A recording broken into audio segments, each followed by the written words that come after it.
మీ బట్టలకి సాఫ్టింగ్ ప్రొటెక్షన్ ఇచ్చే సరైన ప్రొడక్ట్ ఎలిమ్ ఫ్యాబ్రిక్ కండిషనర్.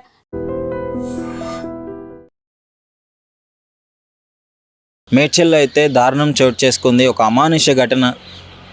పాపం వివాహిత నైటు గొంతు పిసికి చంపడం జరిగింది. వాళ్ళ కట్టుకున్న భర్తే. సో ఏం జరిగిందని వివరాల్లోకి వెళ్తే, వాళ్ళకి పెళ్ళయి సంవత్సరం దాటింది. సంవత్సరం దాటిన తర్వాత ఒక 2 సంవత్సరాలు ఆ మధ్యలో అవ్వస్తుంది. ఒక 6 నెలల బిడ్డ కూడా పుట్టింది. 6 నెలలు ఉంటుంది. 5 నెలల వాటికి ఇంట్లోనే ఉండి పాపం పుట్టింటి కాడ నుంచి అదే నెలలో రావడం జరిగింది. 6వ నెలకి వచ్చిన వెంటనే నెలలోపే ఇలాంటి వార్త వినాల్సి వచ్చింది. ఆమె పాపం కన్న తల్లి తట్టుకోలేక కన్నీరు మున్నీరు అయిపోతుంది. సో దుఃఖ సముద్రంలో మునిగిపోయింది. 6 నెలల పసికందు పాపం నైట్ అంతా ఏడుస్తూనే ఉంది. మిడ్నైట్ ఆమె డీప్ స్లీప్లోకి వెళ్ళిపోయినప్పుడు భర్త రాంబాబు అతి కిరాతకంగా గొంతు బిసికి చంపాడు. అంటే 6 నెలల పాపం ఆమెకి ఓపిక ఉండదు, అరిచే టైం కూడా ఇవ్వలేదు. చుట్టుపక్కల వాళ్ళు కూడా ఎవరూ రెస్పాండ్ అవ్వలేదు. పాపం సౌండ్ కూడా రాలేదు. పొద్దున్నే ఆ పాప ఏడుపు పెద్దగా ఏడుస్తుంటే ఏంటి ఇంట్లో ఎవరు లేరా అని చెప్పేసి చుట్టుపక్కల వాళ్ళందరూ వచ్చినప్పుడైతే అప్పుడు తెలిసింది పాపం ఆమె చనిపోయి అకస్మాత్తుగా స్థితిలో అట్లా ఉంది. పోలీస్ వాళ్ళకు కూడా ఇన్ఫామ్ చేశారు. సో అప్పటికే కన్ఫర్మ్ చేసుకున్నారు ఆమె చనిపోయింది అని చెప్పేసి. సో పోస్ట్మార్టంకి అయితే బాడీని పంపించడం జరిగింది. సో ఆమె గొంతు పిసికి చంపినట్లయితే తెలుస్తుంది. వాళ్ళ భర్త అయితే ఇంతవరకు పరారీలో ఉన్నాడు. ఎక్కడున్నాడో కూడా తెలియదు. ఫోన్ చేస్తే మొబైల్ స్విచ్ ఆఫ్ అని వస్తుంది. సో ఖచ్చితంగా వాళ్ళ భర్తే ఇది చేసి ఉంటాడని అంటుంది. గత కొద్ది కాలంగా వాళ్ళకి ఆ ఫ్యామిలీలో గొడవలు జరుగుతూనే ఉన్నాయంట. కొంచెము భర్తకి బాగా అనుమానం ఉంది అని కూడా ఫోన్ చేసి వాళ్ళ కన్న తల్లికి చెప్పుకొని ఏడ్చిన పరిస్థితులు కూడా ఉన్నాయంట. కన్న తల్లి చెప్పడం జరుగుతుంది. ఏంటి అంటే, గత కొద్ది కాలంగా నన్ను హింసిస్తున్నాడు, నాకు మంచిగా ఉండట్లేదు. అంటే పెళ్ళికి ముందు ఒకలా ఉన్నాడు, పెళ్ళి తర్వాత ఒకలా ఉన్నాడు, పెళ్ళైన బిడ్డ పుట్టిన తర్వాత మొత్తం మారిపోయాడు, పెళ్ళైన తర్వాత అంతా బాగానే ఉంది, చాలా బాగా చూసుకున్నాడు.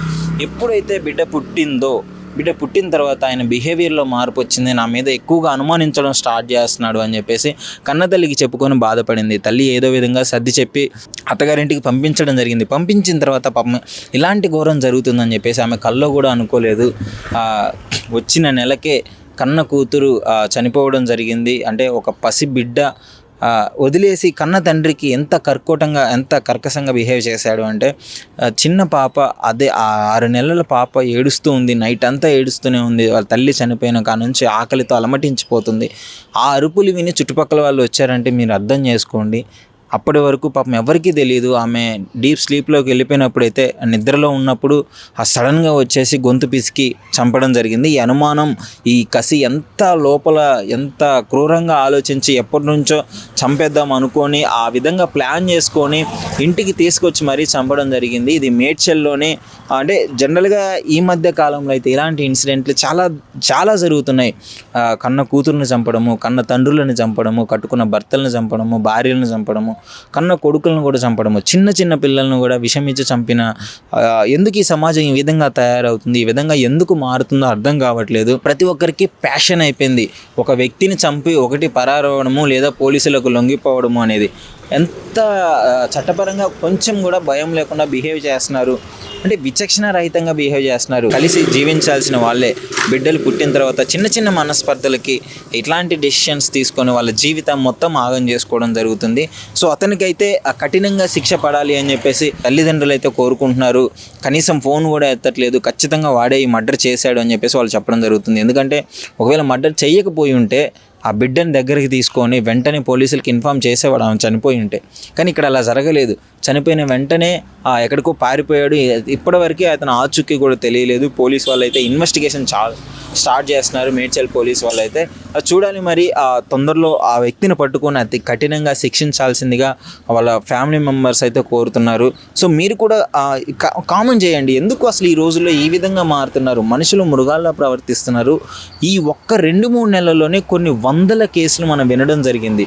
విచక్షణ రహితంగా ఎవరిని పడితే, అంటే తల్లి లేదు, చెల్లి లేదు, బంధం లేదు, బంధుత్వాలు లేదు, ఎవరిని పడితే వాళ్ళని చంపుకోవడం జరుగుతుంది. గతంలో ఎప్పుడో చూసుంటాం, ఏదో వివాదాల్లో ఇంటి చుట్టుపక్కల వాళ్ళని లేదా వేరే ఊరు వాళ్ళని చంపుకోవడం చూసాం. కానీ ఇప్పుడైతే సొంత మనుషుల్ని చంపుకోవడం జరుగుతుంది. మేజర్గా బయట వాళ్ళని. ఆ హత్యలు ఎందుకు ఈ విధంగా? చట్టం అంటే భయం లేకనా, లేదంటే చట్టం మీద అవగాహన లేకనా, ఎందుకు అర్థం కావట్లేదు. మీ అభిప్రాయం ఏంటో కామెంట్ రూపంలో డెఫినెట్లీ తెలియజేయమని. నిజంగా ప్రస్తుతం ఉన్నటువంటి సమాజం దేనికి ప్రయారిటీ ఇస్తుంది? ఆర్థిక సంబంధాల చుట్టూ మాత్రమే తిరుగుతోంది. మళ్ళీ ఎన్నికలంగానే చాలా విరక్తి కలుగుతాను. మంచి అనిపిస్తుంది కదా, లేడీస్ కూడా ఛాలెంజింగ్ జాబ్స్ చేసినప్పుడు చాలా బాగుంటది. ట్రాఫిక్ అసిస్టెంట్స్ గా నియమించిన ట్రాన్స్జెండర్స్ అందరితో సాల్యూట్ చేయించుకుంటున్నారు. ఫుడ్ డెలివరీ ఇవ్వటానికి వెళ్ళినటువంటి డెలివరీ బాయ్ అనిల్ పై కళ్ళ ముందు పెళ్ళండి